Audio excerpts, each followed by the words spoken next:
दोस्तों, आज हम बात करने जा रहे हैं एक ऐसे इंसान की जिसने अकेले समंदर के बीचों बीच 438 दिन जिंदा रहकर इतिहास रच दिया। जी हां दोस्तों, 1 साल से भी ज्यादा ऊपर खुला आसमान और चारों तरफ खामोश खौफनाक समंदर। ना कोई किनारा, ना कोई मदद, बस एक टूटी फूटी नाव और हर ओर मंडराती मौत की परछाई। सिर्फ एक दिन के लिए मछली पकड़ने निकला था, लेकिन समंदर ने उसे 438 दिनों तक अपनी कैद में रख लिया। ना खाना था, ना पानी, ना कोई छत और ना कोई इंसान। जीने की उम्मीद शून्य, मरने की गारंटी 100%। उस नाव में 2 लोग थे। 4 महीने के अंदर एक ने दम तोड़ दिया, लेकिन दूसरा उसने मौत को धक्का दिया और जिंदगी की दहलीज तक लौट आया। दोस्तों, इस व्यक्ति ने किस तरीके से इतने दिन तक खुद को जिंदा रखा, जानकर आप लोगों के रोंगटे खड़े हो जाएंगे। लेकिन दोस्तों, वीडियो को शुरू करने से पहले चैनल को सब्सक्राइब जरूर करें, जो कि सब्सक्राइब बटन आपके लिए बिल्कुल फ्री होता है, लेकिन उसी से ही हमें बहुत मदद मिलती है। तो चलिए वीडियो को करते हैं स्टार्ट। साल था 2012, तारीख थी 18 नवंबर। मेक्सिको के दक्षिणी तट पर बसे एक छोटे से कस्बे पीजी जापान की सुबह शांत और सामान्य थी। सूरज धीरे धीरे समुद्र की सतह से ऊपर उठ रहा था और समंदर शांत दिखाई दे रहा था। जोश अल्वरेंगा 36 वर्ष मेक्सिको के इसी कस्बे में अपनी छोटी बेटी के साथ रहता था। वह और उसका साथी एजिकेल कॉर्दोबा 22 वर्ष, ये दोनों पेशेवर मछुआरे थे। जोश को मछली पकड़ने में सालों का अनुभव था, लेकिन एकियल उतना माहिर नहीं था। वो हाल ही में इस काम में जोश के साथ जुड़ा था। इनका काम मछली पकड़ना और उन्हें बाजार में बेचकर मुनाफा कमाना था। पिछले कुछ दिनों से उन्हें मछलियों की अच्छी कीमत मिल रही थी, लेकिन ज्यादा पकड़ नहीं पा रहे थे। इसलिए इस बार उन्होंने तय किया कि वे थोड़ी दूर समुद्र के अंदर तक जाएंगे, जहां बड़े आकार की मछलियां मिलती थी, जिन्हें अच्छे दामों में बेचा जा सकता था। उनका इरादा सिर्फ एक दिन के लिए जाने का था, लेकिन जैसे ही जोश यात्रा के लिए तैयार हुआ, एक अनुभवी मछुआरे ने उसे टोका, आज मत जा, समुद्र का मिजाज सही नहीं लग रहा। लेकिन जोश ने उसकी बात को हल्के में लिया। हम बस कुछ घंटों में लौट आएंगे, जल्दी पकड़ेंगे, जल्दी बेचेंगे, जल्दी कमाएंगे। फिर जोश और इजिकियल निकल पड़े अपनी छोटी सी 7 मीटर लंबी नाव में, जिसमें एक सिंगल इंजन था, एक छोटा रेडियो, कुछ बर्फ, मछलियां रखने के लिए बॉक्स और थोड़ा बहुत खाना।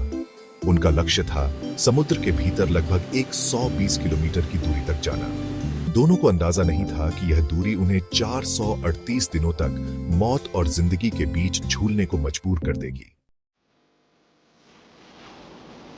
शुरुआत में सब ठीक था, मछलियां मिल भी रही थी। कुछ ही घंटों में उन्होंने काफी मछलियां पकड़ ली, लेकिन दूसरे दिन दोपहर होते होते समुद्र का रंग बदलने लगा। आसमान काला पड़ गया, लहरें ऊंची होने लगी, हवाएं तेज चलने लगी। फिर शुरू हुआ एक भयंकर तूफान, ऐसा तूफान जो लगातार 2 दिन तक चला और उनकी किस्मत बदल कर रख दी। नाव लहरों के थप्पड़ों से उछलने लगी, इंजन बंद हो गया और रेडियो भी खराब हो गया। अब उनके पास कोई संपर्क का साधन नहीं था, ना किनारे से, ना किसी जहाज से। तूफान इतना खतरनाक था कि लहरें उनकी नाव के ऊपर से गुजरने लगी। जान बचाने के लिए उन्होंने नाव में रखी सारी मछलियां समुद्र में फेंक दी, ताकि नाव हल्की हो जाए और डूबने से बच सके। उनका इरादा था तूफान के रुकते ही वापस लौट जाना, लेकिन कुदरत के सामने इंसान कितना भी चालाक क्यों ना हो, बेबस ही होता है। इस तूफान के महज 2 दिनों में उनकी नाव लगभग 400 किलोमीटर बह चुकी थी, खुले महासागर की ओर, जहां चारों ओर सिर्फ पानी था और कोई मदद नहीं। तूफान के बाद समुद्र तो शांत हुआ, लेकिन उनके लिए असली लड़ाई अब शुरू हुई। खाना खत्म हो गया था, पीने का पानी भी। अब उन्हें जिंदा रहने के लिए बारिश का पानी जमा करना पड़ रहा था, कभी हाथों से, कभी नाव के किसी कोने में। भूख मिटाने के लिए उन्हें समंदर में तैरते पक्षियों को पकड़ना पड़ा, कछुओं को और कभी कभी मछलियां भी, जिन्हें वह कच्चा खाते थे। जोश के पास अनुभव था, लेकिन एजिक्यूल का शरीर धीरे धीरे थकने लगा था। वो बहुत जवान था, लेकिन मानसिक और शारीरिक रूप से इतनी बड़ी लड़ाई के लिए तैयार नहीं था। फिर भी 4 महीनों तक वो जोश के साथ हर रोज जूझता रहा, भूखा रहा, धूप में जला, तूफानों से लड़ा, उम्मीद में जिंदा रहा। लेकिन चौथे महीने के बाद उसका शरीर हार मान गया। उसे बार बार बीमारियां घेरने लगीं और धीरे धीरे वह बोलना भी बंद करने लगा। जोश ने हर कोशिश की कि उसका साथी जिंदा रहे, लेकिन इस समुद्र में कोई डॉक्टर नहीं था, कोई दवा नहीं थी और कोई राह भी नहीं। फिर एक दिन इज़ेकियल हमेशा के लिए शांत हो गया। जोश को खुद भी उसका शरीर समंदर को सौंपना पड़ा। उसका साथी जो 4 महीने तक उसके साथ था, अब नहीं रहा। अब जोश पूरी तरह अकेला रह गया था।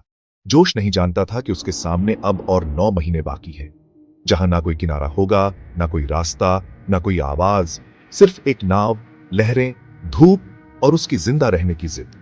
जोश अब बिल्कुल अकेला था, एक ऐसी नाव में फंसा हुआ जो ना तो किनारे जानती थी, ना ही दिशा, और उसके चारों तरफ फैला हुआ था मौत से भी ज्यादा खामोश, नीला, अथाह समंदर।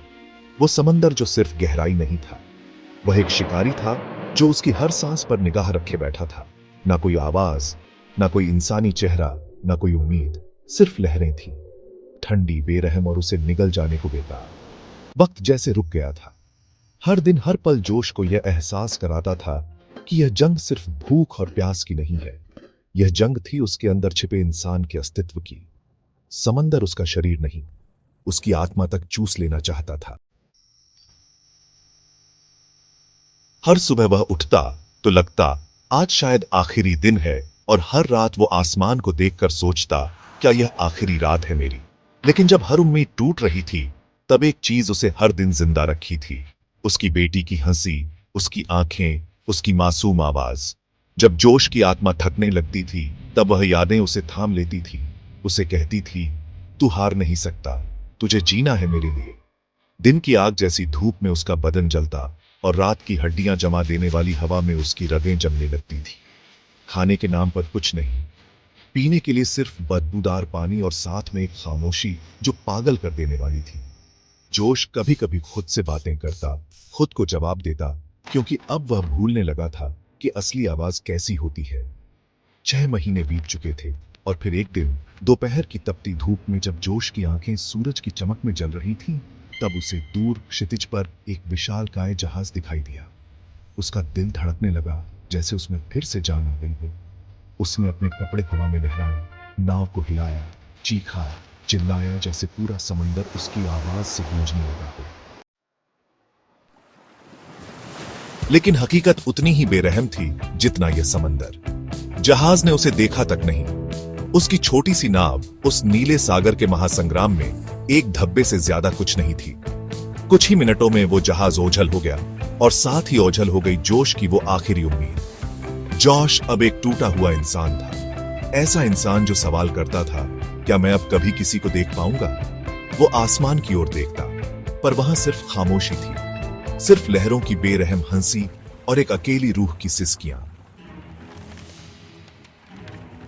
11 महीने बीत चुके थे। अब उसकी नाव लगभग 8000 किलोमीटर दूर अज्ञात महासागर में भटक रही थी। वो समंदर जिसे दुनिया के नक्शों में कोई नाम नहीं मिला, और जोश जिसका अब चेहरा पहचानने लायक भी नहीं रहा। उसकी आंखें ढस गई थीं, गाल सूख गए थे, होंठ फटे हुए थे और त्वचा ऐसी जैसे आग में तपी हो। लेकिन जोश अब इंसान नहीं था, वो अब एक आदत बन गया था, जिंदा रहने की आदत। और फिर आया वो दिन, 30 जनवरी 2014, वो दिन जब किस्मत ने दरवाजा नहीं, एक दरार दी। लेकिन जोश ने उसी दरार में से जिंदगी खोज निकाली। पानी में कुछ अजीब तैरता नजर आया, सूखे नारियल, और जोश ने एक झटके में समझ लिया जमीन पास है। उसके जिस्म में जहां जान बाकी नहीं थी, वहां एक तूफान उठा। उसने नाव को पूरी ताकत से मोड़ा और दूर देखा। वहां एक टापू था, एक धरती का टुकड़ा जिसे देखने के लिए उसकी आंखें तरस गई थी। कुछ ही समय में वह मार्शल आइलैंड्स के पास पहुंच गया। जो नाव कल तक मौत का पिंजरा थी, आज वहीं उसे जिंदगी की गोद में ले जा रही थी। जोश ने आखिरी बार समंदर को देखा और फिर खुद को पानी में फेंका, हर लहर को चीरता हुआ, कांपता, टूटता, खिसकता हुआ। जब उसके पैर जमीन से टकराए, वो गिर पड़ा, नंगे पैर, सूखी आंखों से, कांपते हुए, जैसे वह अपने ही पुनर्जन्म का गवाह बन गया हो। स्थानीय लोग दौड़े और उनकी आंखों में डर था और सवाल, ये कौन है, कहां से आया है? जोश को अस्पताल ले जाया गया। उसका वजन 60 किलो से घटकर सिर्फ 38 किलो रह गया था। पूरे शरीर की मांसपेशियां गल चुकी थी और त्वचा के नीचे सिर्फ हड्डियां बची थी। लेकिन यह सिर्फ उसका इलाज नहीं था, यह गवाही थी उस इंसान की जिसने 438 दिन समंदर की आग और आंसुओं में तैरकर एक ही बात साबित की, जब इंसान जीने की ठान ले तो समंदर भी उसके आगे घुटने टेक देता है। अगर आप होते जोश की जगह, तो क्या आप भी 438 दिन तक उस नरक से लड़ पाते? क्या आप भी जिंदा लौटने की हिम्मत जुटा पाते? जो भी हो, इतना तय है, जब इंसान टूटने के बाद भी बिखरना नहीं चुनता, तो मौत भी रास्ता बदल लेती है। धन्यवाद दोस्तों, आपने इस वीडियो को अंत तक देखा, इसके लिए दिल से शुक्रिया। अगर आपको यह कहानी कुछ महसूस करवा गई हो तो इस वीडियो को अपने दोस्तों के साथ जरूर शेयर कीजिए और चैनल को सब्सक्राइब करना मत भूलिए, क्योंकि हम फिर मिलेंगे ऐसी ही एक सच्ची सनसनीखेज और रूह तक हिला देने वाली कहानी में। तब तक के लिए अलविदा और दिल से धन्यवाद।